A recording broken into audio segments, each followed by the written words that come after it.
우리 모두는 이 세상이 평화하기를 원합니다. 하나로 일치되어 행복한 상태가 계속 유지되었으면 좋겠고 그 행복의 깊이가 더해졌으면 좋겠다라는 마음을 누구나가 다 가지고 있습니다. 하지만 세상은 정반대의 방향으로 가는 것 같습니다. 두 번에 걸친 세계대전 끝난 다음에 다시는 이런 비극과 같은 전쟁이 일어나지 않고 온 세상이 함께 평화롭게 지냈으면 좋겠다라는 것이 모든 사람이 가지고 있었던 염원이지만 우리는 또 한 번의 큰 세계 전쟁이 벌어지지는 않을까라는 두려움 가운데 살고 있습니다.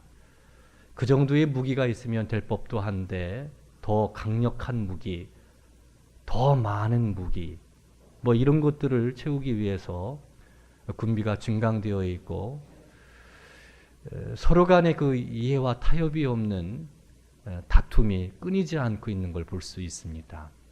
아마 전쟁은 한 번도 이 땅이 만들어진 다음에 일어나지 않은 적이 없을 정도가 아닌가라는 생각도 해보게 됩니다. 끊임없는 전쟁이 지금도 계속해서 일어나고 있는 것을 우리는 볼 수 있습니다.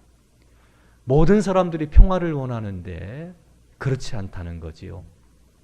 나라와 나라 사이뿐만 아니라 나라 안에서도 역시 마찬가지입니다. 지금 우리 한국의 사회 상황은 참으로 걷잡을 수 없지요. 왜 그렇게 많은 이야기들이 많은 주장들이 그러면서 왜 그렇게 많은 다툼들이 일어나는지 모르겠습니다. 끊임없는 다툼들은 계속해서 일어나고 또 일어나고 또 일어나는 것 같아요.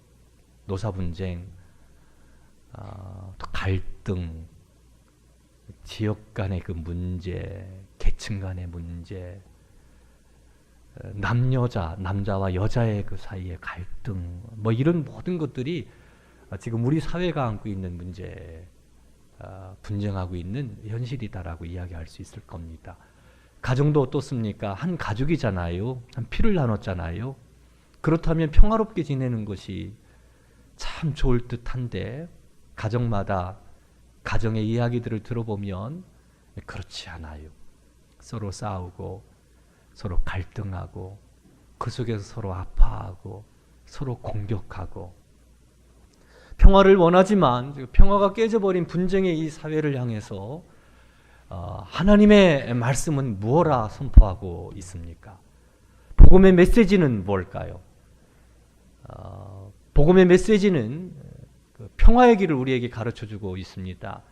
그 세상이 좀 평화롭게 되는 길을 분명하게 제시해주고 있고 교회는 그것을 선포해야만 된다는 겁니다. 그래서 이 사회가 또 우리 가정이 좀 더 평화로운 그런 세계가 되었으면 좋겠다. 이거 주님의 마음이요 주의 복음의 메시지라 이야기할 수 있을 겁니다. 평화의 길은 올 것인가?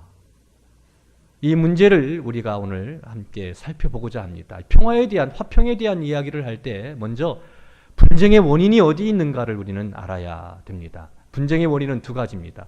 적어도 오늘 본문 말씀에서는 분쟁하고 전쟁하는 이유, 갈등하는 이유를 두 가지, 두 단어로 이야기하고 있습니다.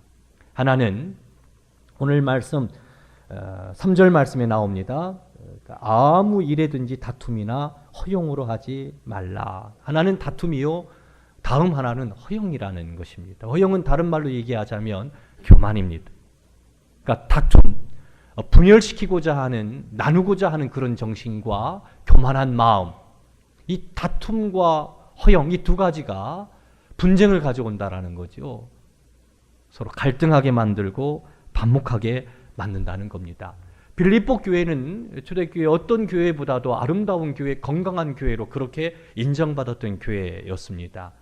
그 증거를 우리는 빌립보서에서 발견하게 되는데 그들은 감옥에 갇혀 있는 바울을 위해서 에바브로 디도를 세워 그에게 헌금을 들려서 감옥에 갇혀 있는 바울을 돌아보게 합니다. 즉 다시 말해서 빌립보 교회는요, 사랑이 있었던 교회였습니다. 그래서 어려움 가운데 있는 바울을 돌아보았던 거지요. 구체적으로 헌금을 모아서 전달해 주었고 사람까지 보내서 사랑을 실천했던 그런 교회였다라고 말할 수 있습니다. 다른 교회보다도 칭찬 많이 받은 교회가 빌립보 교회였습니다. 그러나 그들에게 한 가지 부족한 것이 있었는데 그건 뭐냐면 교회 안에 분쟁이 있었습니다. 불화가 있었습니다. 빌립보 교회는 결코 화목하지 못한 교회였고 분열 정신이 가득한 그런 교회가 빌립보 교회였습니다. 바울은 그 점을 이야기합니다. 오늘 1절 말씀을 보면 그리스도 안에서, 그러므로 그리스도 안에서 무슨 권면이나 사랑의 무슨 위로나 성령의 무슨 교제나 긍휼이나 자비가 있거든. 너희들 그거 있다라는 거예요. 자비가 있고 긍휼이 있고 사랑의 교제가 있고 성령의 교제가 있고 사랑의 위로가 있고 하나님의 말씀으로 권면하는 것도 있지만 그런데 너희 안에 분쟁이 있다라는 것, 화목하지 못하다라는 것, 그걸 얘기합니다. 그러니까 영적으로 아주 성숙했어요. 하지만 영적인 성숙 그 이전에 너희들 안에 화목했으면 좋겠다. 모든 것보다 먼저 화목해야 되지 않겠느냐. 바울이 그것을 아주 정확하게 이야기를 합니다. 오늘 4절 말씀을 보면 각각 자기 일을 돌볼 뿐더러 또한 각각 다른 사람의 일을 돌아보아 나의 기쁨을 충만하게 하라. 이렇게 보면 돼요. 에바브로 디도편에 헌금을 받아서 바울이 감옥에 갇혀 있을 때 많은 도움을 받았어요. 얼마나 감사한지. 정말 감사하다, 고맙다. 사람도 보내주고 돈도 보내주고 너희들 마음이 참 귀하다. 너희들의 사랑을 잘 받았다. 이 바울이 기뻐했죠. 그러나 그 기쁨보다 더 큰 바울의 기쁨은 뭐냐? 너희들이 하나 됐으면 좋겠다. 불화하지 말고 평화로웠으면 좋겠다. 믿음의 아름다운 열매들이 가득했습니다. 그런데 바울의 기쁨은 그게 아니에요. 그거 아니고 평화했으면 좋겠다. 불화하지 말고 화목하게 지냈으면 좋겠다. 이게 바울의 마음인 거예요. 그러니까 에바브로 디도편에 이렇게 사랑을 해준 것도 고맙지만 그것보다는 너희들 평화하게 지냈으면 좋겠다. 그것이 나의 기쁨이다. 나를 더 기쁘게 하는 거다. 빌립보 교회를 향한 바울의 마음을 우리가 느낄 수 있습니다. 국가 주권 사상이 있습니다. 국가 주권 사상 때문에 전쟁이 일어납니다. 그건 뭐냐면 내 조국이라는 거예요. 내 조국이 올바른 길을 가고 있느냐, 그릇됐느냐, 이것을 이야기해야 되는데 내 조국 앞에서는 그런 얘기하지 않습니다. 그냥 내 조국은 다 좋은 거예요. 내 조국은 다 좋은 거예요. 잘못됐어도 좋은 거예요. 그러면 다른 편 국가 국민들 그런 생각할 거 아니에요. 잘잘못을 떠나서 내 조국이니까 뭐 갈등 관계에 딱 있단 말입니다. 그때 아니 내 조국이니까 서로가 그렇게 생각하게 되면 거기에서 전쟁밖에 일어나지를 않습니다. 이거 생각해 보니까 당신들의 말이 옳습니다. 이런 여지가 없는 거예요. 국가 주권주의는 그런 겁니다. 이것이 교회 안에 우리의 삶의 현장 속에 고스란히 들어오게 된다면 분쟁이 일어나게 되어 있어요. 고린도 교회를 한번 봅시다. 고린도 교회는 아주 특별한 사람들 때문에 싸움을 한 교회가 고린도 교회였습니다. 나는 바울에게 속했다. 바울이 고린도 교회를 개척했잖아요. 나는 아볼로에게 속했다. 바울 다음에 고린도 교회를 목양한 사람, 목회한 목회자가 아볼로입니다. 그런데 아볼로는 설교를 얼마나 잘했는지 몰라요. 최고의 설교가입니다. 바울과 비교해 볼 때 바울이요. 바울과 비교해 볼 때 바울하고는 비교가 안 될 정도로 설교를 잘한 사람이 아볼로였습니다. 게바는 누굽니까? 예수님의 수제자 아닙니까? 베드로예요. 베드로. 또 하나님과 지통해서 영적인 관계 신령한 그런 상태에 있다고 나는 그리스도에게 속했다라고 하는 사람들도 있었습니다. 뭐 그것 때문에 그들은요 하나가 되지를 못했어요. 아주 특별한 사람들, 훌륭한 사람들, 그 사람들 때문에 하나가 되지 못했어요. 고린도 교회에게 그들이 추구해야 될 것은 무엇입니까? 뭘 추구해야 될까요? 우리 주님께서 뭘 원하실까? 하나님께서 기뻐하시는 것은 뭘까? 주님께서 가르쳐 주신 바는 무엇일까? 여기에 초점을 맞춰야 되는 거예요. 여기에 초점을 맞춰서 하나님 앞에서 그들의 삶의 자리를 펼쳐야 될 텐데 하나님의 말씀은 제쳐놓고 특별한 사람들, 그 특별한 사람들을 좋아하는 사람들끼리 모여 서로 뭐 합니까? 네 편, 내 편, 네 깡, 내 깡 해가지고 싸움을 하는 거예요. 아볼로에게 속하지 않았으니까 난 너 싫어. 그 의견에 찬동할 수 없어. 그런 거예요. 바울에게 속하지 않았으니까 아니야. 너희를 애찬을 할 때도 그룹끼리 공격하는 거예요. 이 고린도 교회. 이런 고린도 교회를 향한 바울의 그 진단은 뭐냐면 애기짓 하고 있다라는 겁니다. 아직도 애기다. 육신에 속했다. 애기다. 애기들이 많으니까 싸움이 많이 벌어지고 전쟁이 일어나는 것 아니겠습니까? 진리가 무엇인지, 올바른 것이 무엇인지, 주님이 원하는 게 무엇인지 이거에 초점을 맞춰가지고 하나님의 교회를 세워야 되고 믿음의 길을 걸어가야 되는데 그게 안 그렇게 됐어요. 그러니까 전쟁이 벌어지는 거예요. 다툼이 일어나게 되고 고통이 있게 되는 겁니다. 이것이 그 분열 정신이 다툼의 원인인 겁니다. 이거 편견 깨트려야 됩니다. 이 그릇을 깨트려야 됩니다. 깨트리고 철저하게 주께서 무엇을 원하시는지. 저는 가끔 그런 생각합니다. 저는 학생 때 헌신을 해서 교회 밖을 떠난 적이 없습니다. 헌신한 뒤에요. 저는 교회 울타리 안을 벗어난 적이 없어요. 오로지 주를 위해 살겠다라고 해서 목사가 됐고 이 자리에 섰습니다. 하나님의 은혜입니다. 근데요, 한번 이런 생각을 한번 해보았습니다. 돈을 위해서 내가 목사의 일을 한다면 얼마나 불쌍할까. 그렇잖아요? 젊은 날의 말입니다. 그 좋은 시절 다 보내고 주를 위해 살겠다고 이 길을 걸어가는데 나의 관심이 오로지 돈에만 있다면 너무 불쌍하지 않아요? 차라리 장사를 하지.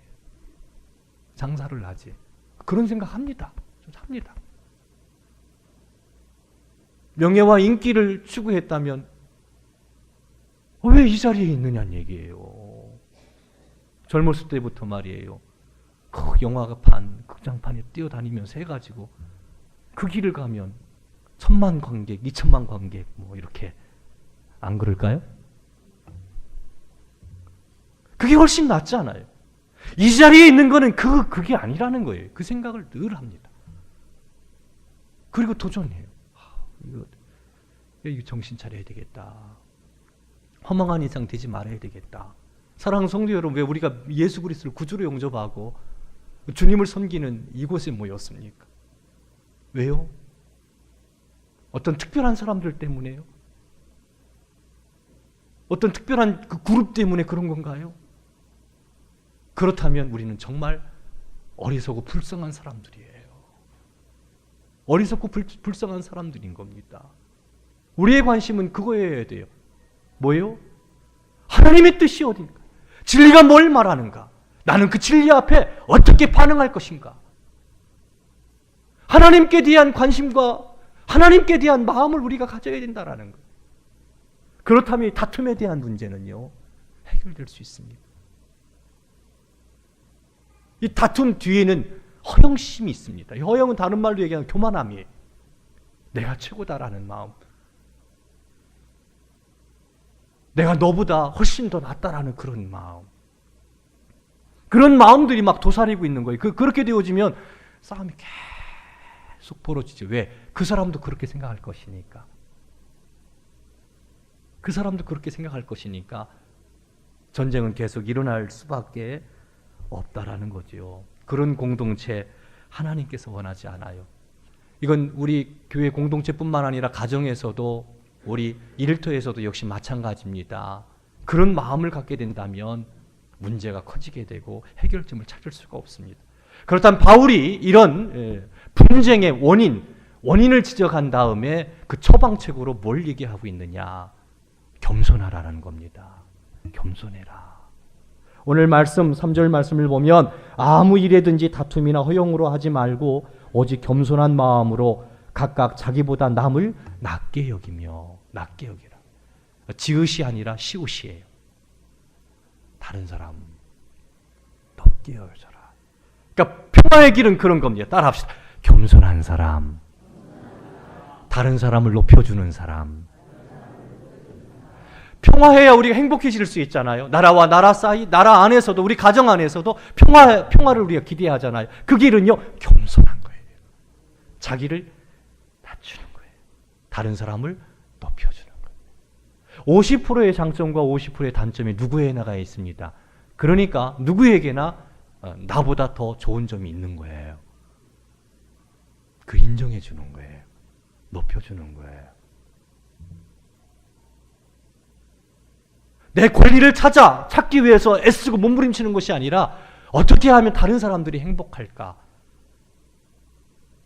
어떻게 하면 교회 공동체가 더 평안함 가운데 성장할까? 할렐루야. 좀 관심은 그거밖에 없어요. 아니 그렇게 되어야 돼요. 그렇지 않다면 목사다운 목사가 아닐 거예요. 어떻게 하면 교회 공동체가 평안함 가운데 성장할까? 어떻게 하면 교우들이 행복할까? 뭐 이런 마음을 갖는 목사. 전쟁할 수 없지요. 분쟁할 수 없지요. 그런 마음을 갖는 우리 성도 여러분 되시기를 주님의 이름으로 축원합니다. 뭐를 위해서요? 교회를 위해서. 하나님의 영광을 위해서.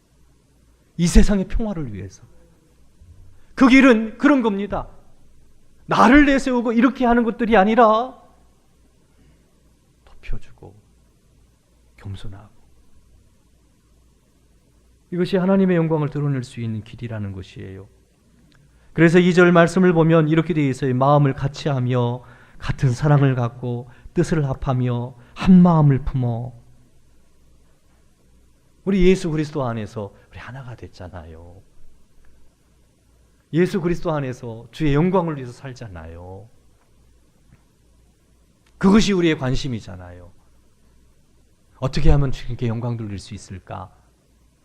다른 사람과 함께 해야 될 거 아니에요. 근데 그 사람 죽여놓고 어떻게 할 수는 없잖아요. 그잖아요. 함께 해야 된단 말이에요. 함께 공동의 목적. 그래서 서로 연결되고 서로 화합하게 되고 조화를 이루게 되고 예수 그리스도를 믿는 믿음으로 말입니다. 주님을 믿습니까? 정말 믿습니까? 그렇다면 믿음은 뭡니까? 주님의 이름을 높이는 거예요.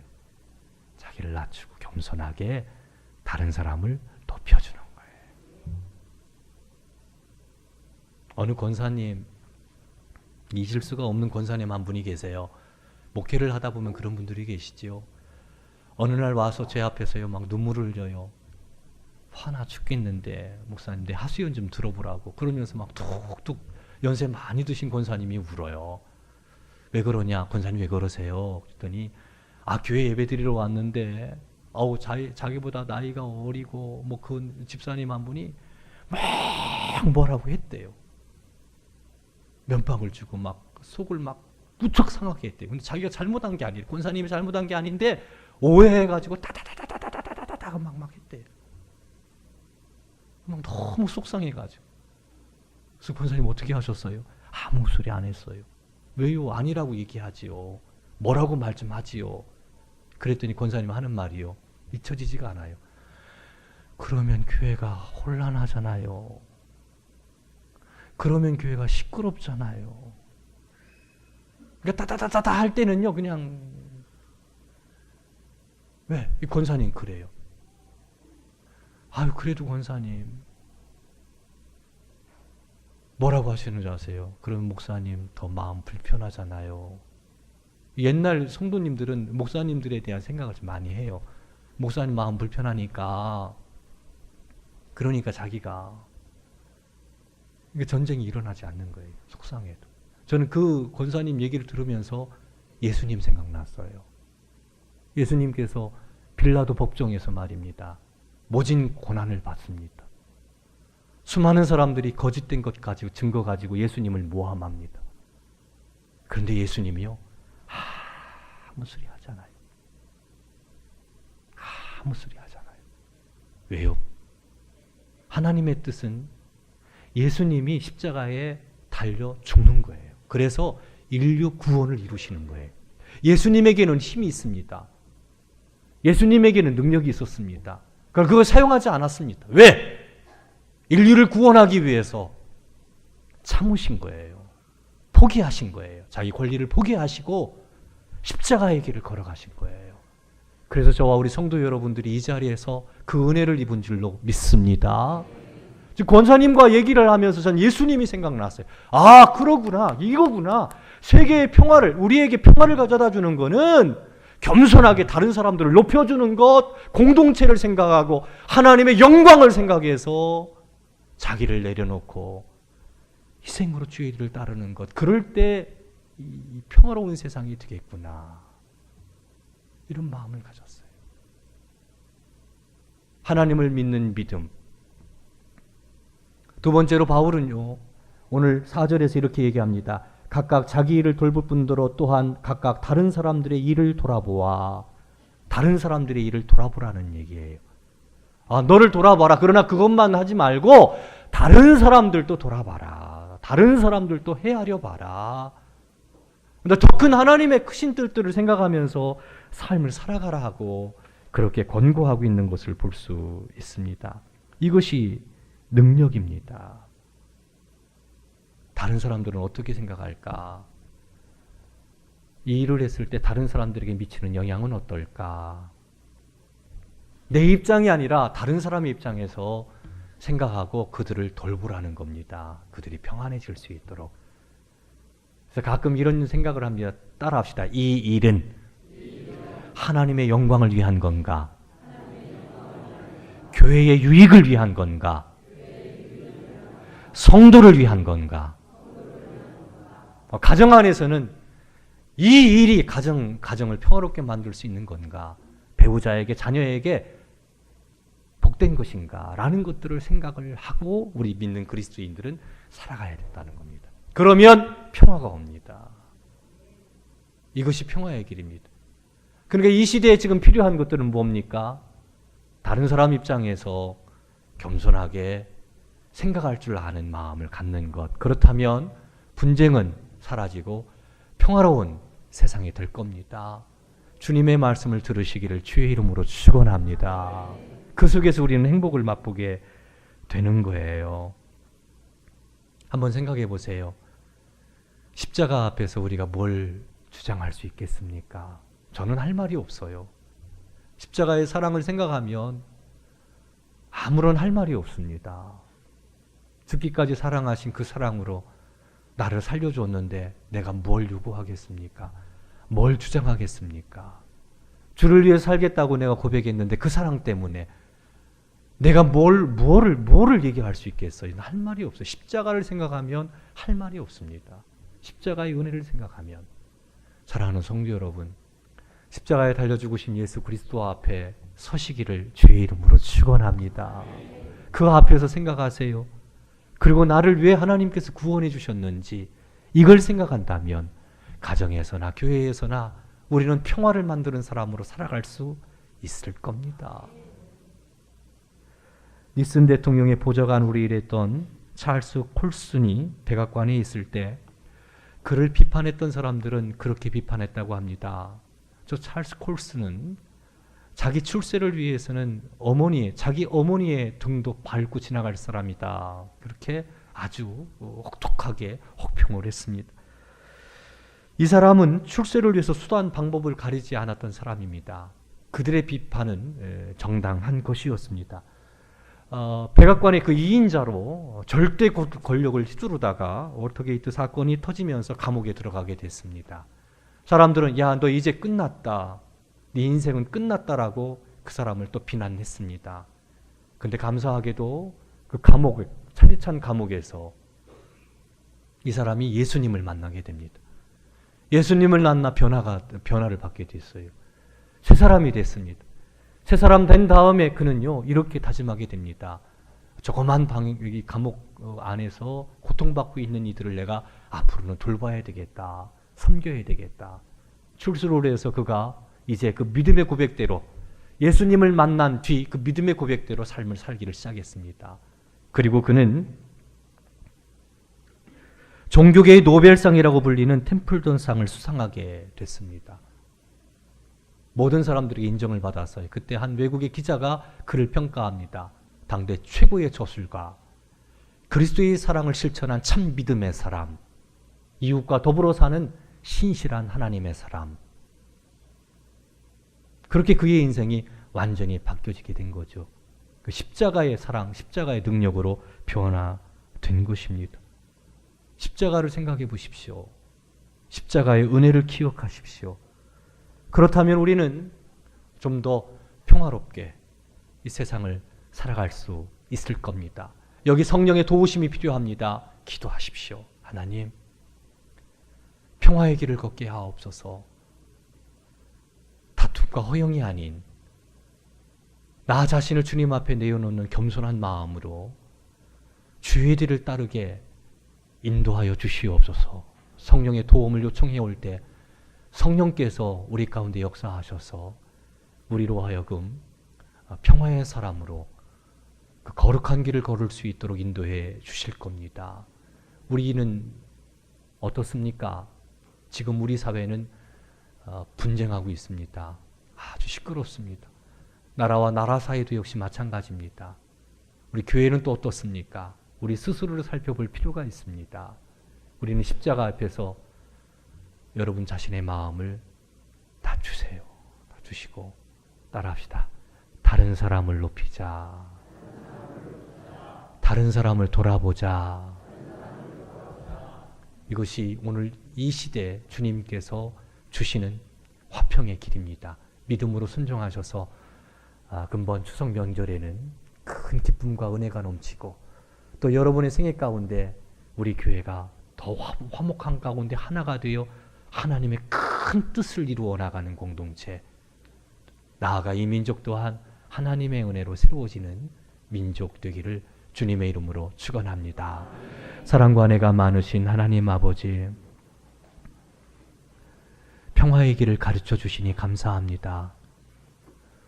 싸움한다라는 것 자체가 얼마나 피곤하고 힘든 일인지 우리는 너무나도 잘 알고 있습니다. 빌립보 교회처럼 믿음의 모습, 신앙의 힘, 경건한 삶의 모습들은 있었지만 그들은 하나 되지를 못했고 불화했습니다. 우리 역시 불화한 모습들이 있음을 고백합니다. 하나님 은혜와 사랑으로 우리를 새롭게 변화시켜 주시기를 원합니다. 겸손해라. 다른 사람을 너보다 더 높게 여겨라. 네 일뿐만 아니라 다른 사람의 일을 돌아보라. 그래서 하나님께 영광을 돌리라 말씀하신 이것이 오늘날 분쟁한 이 사회에 주신 하나님의 말씀임을 아버지 하나님 우리로 하여금 고백하게 하시고 가정에서나 일터에서나 어디에서나 이 말씀을 가슴속에 새겨 평화를 만드는 하나님의 사람으로 살게 하여 주시옵소서. 성령이 오셔서 친히 우리를 다스려 주시옵소서. 예수님의 이름으로 기도드리옵나이다. 아멘.